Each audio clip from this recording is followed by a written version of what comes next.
it's Ian from RTO here. Welcome to another album ranking. This is a part 2 of the Bill Wyman story. What do you do? What's the Bill Wyman story? Well, on this channel, if this is the first time you're watching, we take an artist or a band, mainly artists, and go through their career looking at all the bands that they were involved with. We've done people like Jeff Lynne, John Lord. We've done one band, we've done Gong.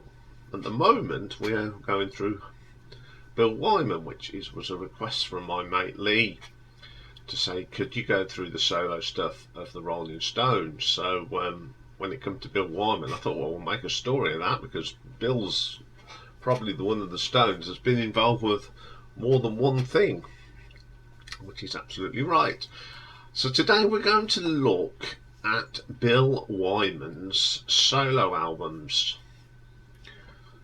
You know, he made quite a few of these, a couple while he was in the Stones, he's made some after, and then he was in another band, of course, the Rhythm Kings, which we'll talk about next in a few weeks' time.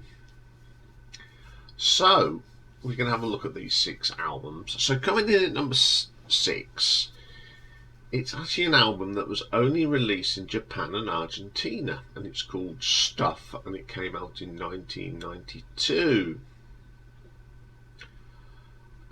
It features Ray Cooper, percussionist with Elton John, and Terry Taylor. Backing vocals on here are Barbie Carey, Lizzie Hunter, Maggie Ryder, Zoe Nicholas, drums and percussion Graham Moore, drums Dave Palmer, guitars Milton McDonald and Terry Taylor, keyboards Matt Clifford and Nicky Hopkins. Got Bill on the bass and vocals, Chuck Leavell on the piano and Frank Mead on the saxophone. So the first track on this one is called If I Was a Doo-Doo.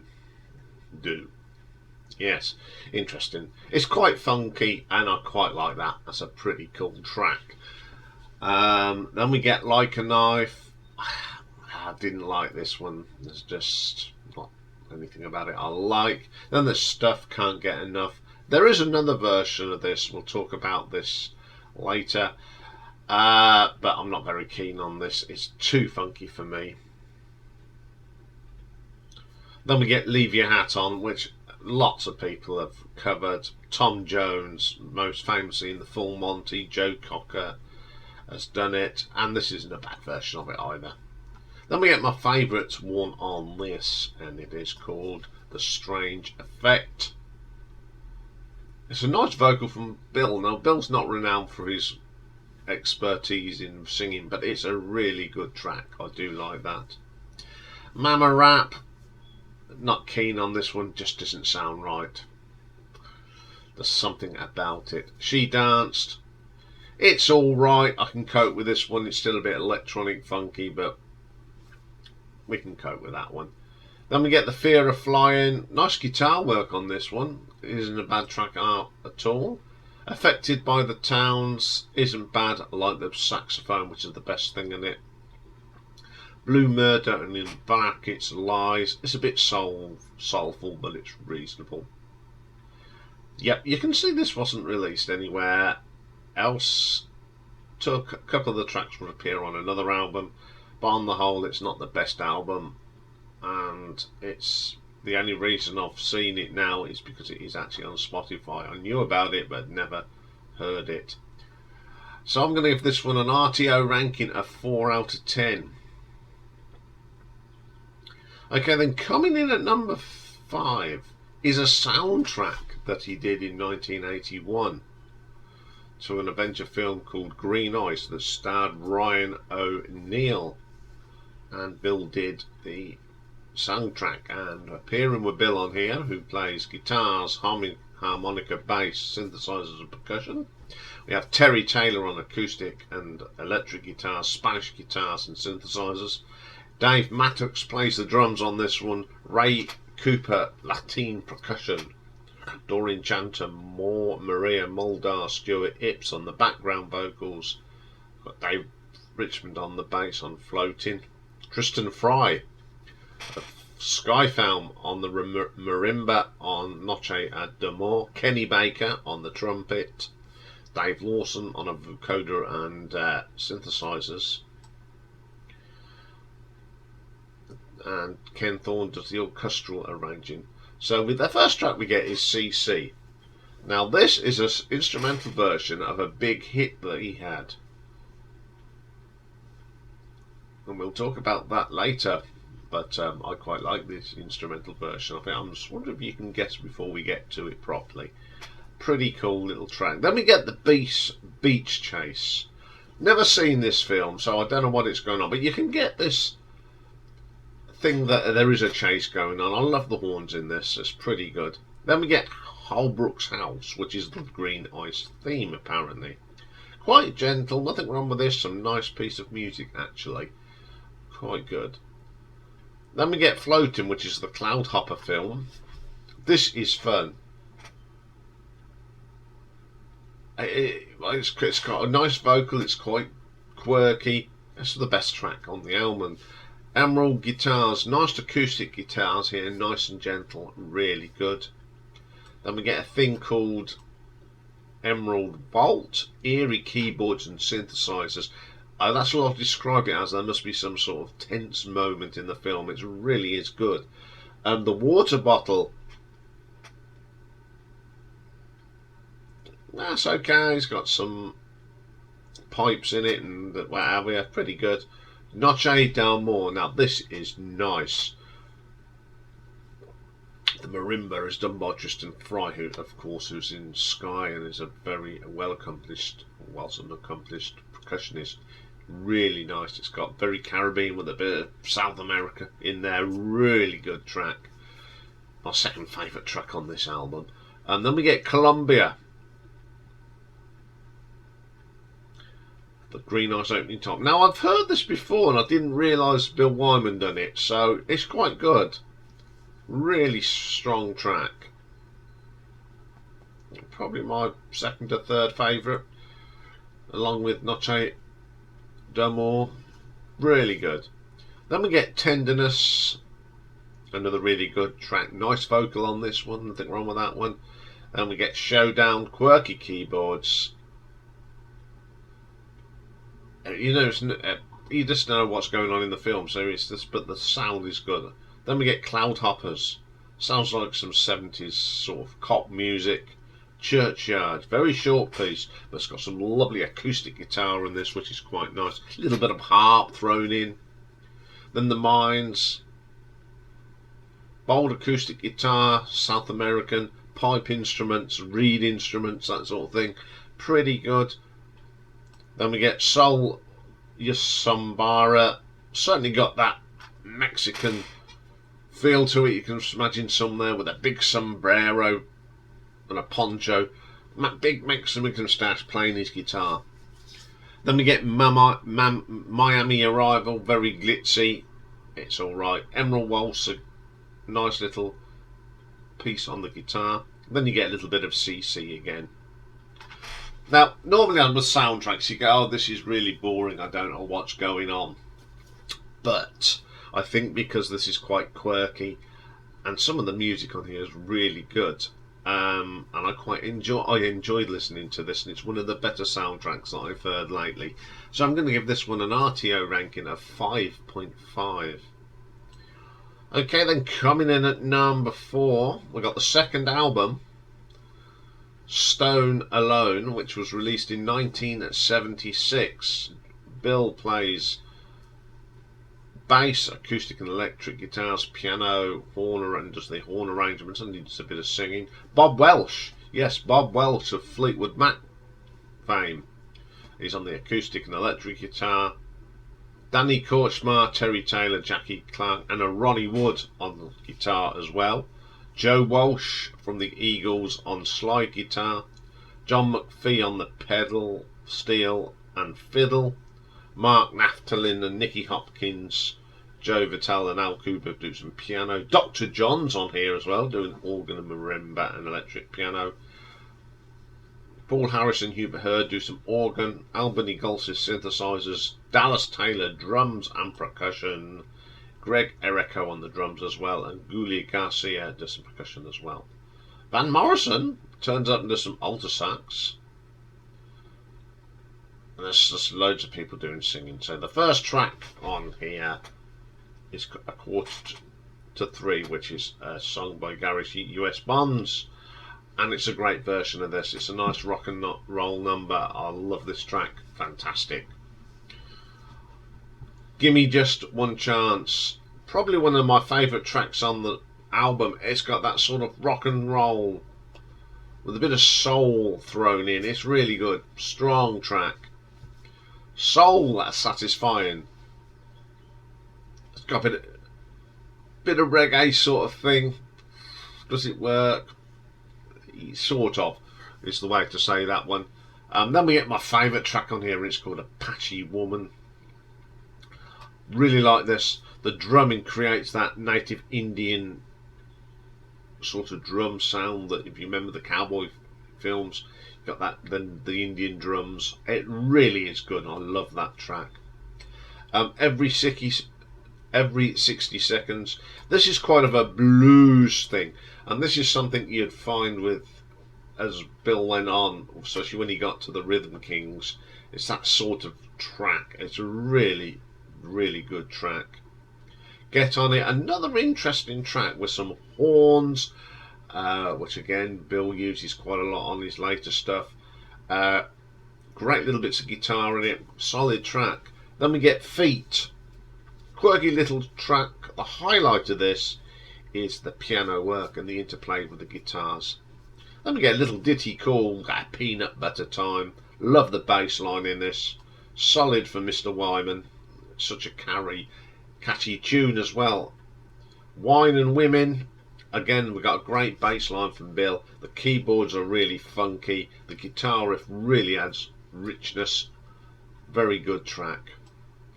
Then we get a track called If You Wanna Be Happy. Now this is an old song recorded by Jimmy Soul.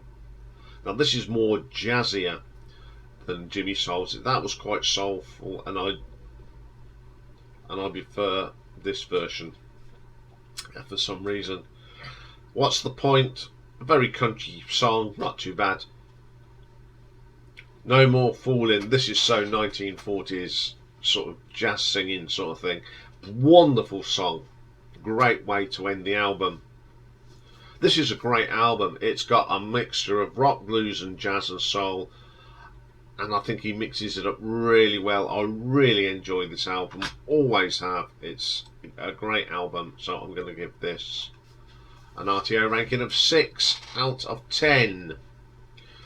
Okay, then coming in at number 3, it's the third album released in 1982, and it's just basically called Bill Wyman.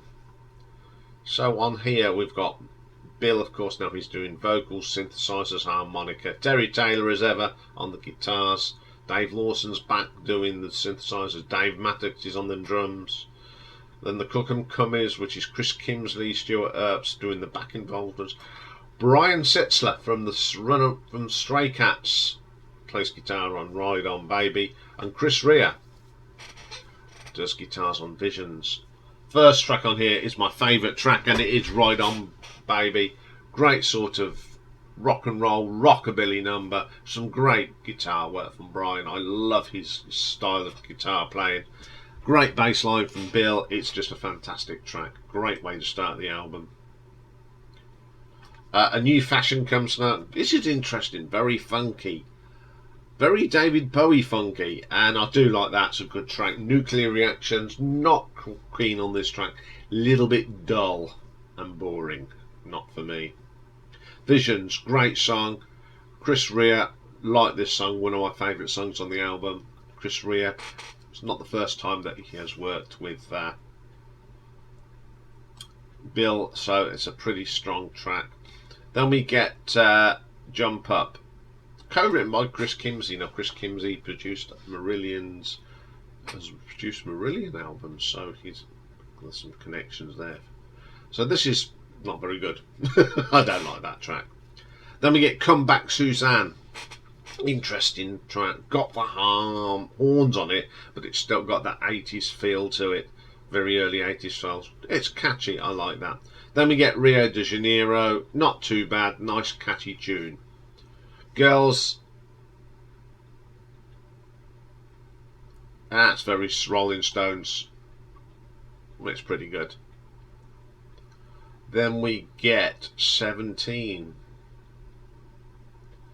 I wonder who this may have been written about.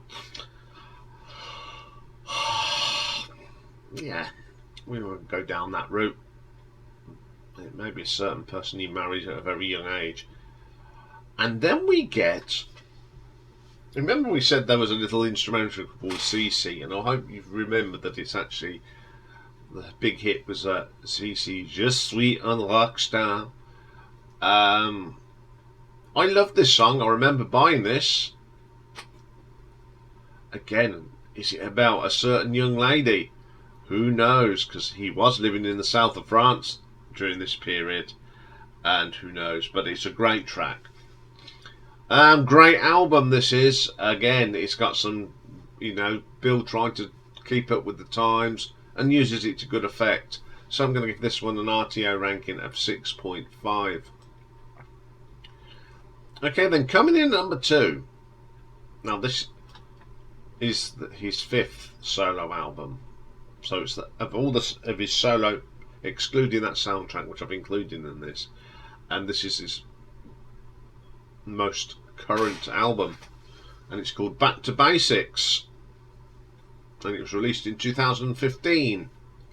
So on here, of course, Bill doing the vocals and bass guitars, Terry Taylor as ever, guitars and programmed drums on I Lost My Ring, Robbie McIntosh additional guitars, Guy Fletcher doing anything that's with the ivories, from a Hammond organ to Wurlitz pianos, Gavin Goldberg does some programming, Frank Mead does the horns, Nick Payne on horns as well, Graham Broad does some percussion, Andy Wright does the strings on a couple, Beverly Skeet and Clinton Alton Duke and Gavin Goldberg do some backing vocals. First track on here, this is called How, What and How, If, When and Why. What a mouthful.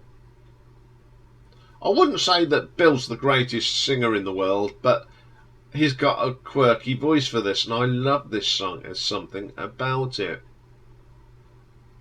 I Lost My Ring. Now, this is the one that's got the drum machine on, and it doesn't sound too bad. I quite like it. It's another really quirky track. Love, Love, Love. I just love the arrangements on this. Very weird, but really good. Now, the next track is Stuff I Can't Get Enough, which was a track that he did on that Stuff, that album they only released in Argentina or somewhere else, I can't remember. But this is a far better version. He took that track and added a little bit more depth to it. Great version, and I prefer this. This is a solid track. Running Back to You, some great guitar work on this, and again the quirky vocals of Bill Wyman. She's wonderful. It's like telling a story. That's a really good track, and I love these tracks that tell stories. 17. This is the better version. It's the same track from the Bill Wyman album, but it's not so. It's more rocky than synthesizing, and I prefer this version. I Pull You Through comes next. As this is another song that's been re-recorded, and I prefer the original. I don't like this version. November, another quirky song, some really nice guitar work on this, good song.